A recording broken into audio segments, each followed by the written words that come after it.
Haka kutsevõistlus parim bürootöötaja 2022 koosneb sellel aastal väga eripärastest ülesannetest, mis on nii lõbusad kui ka asjalikud ja annavad kindlasti hea ülevaate sellest, mida üks asjalik büroospetsialist tulevikus peaks teadma.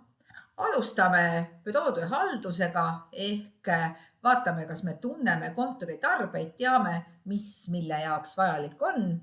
Läheme edasi avaliku esinemisega ja esitluse koostamisega ning jätkame sealt eesti keelega.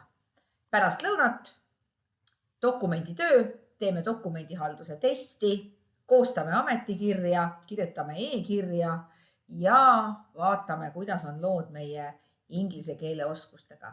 Päev läbi põnevaid ametialaseid ülesandeid. Usun, et saab olema üks asjalik võistlus.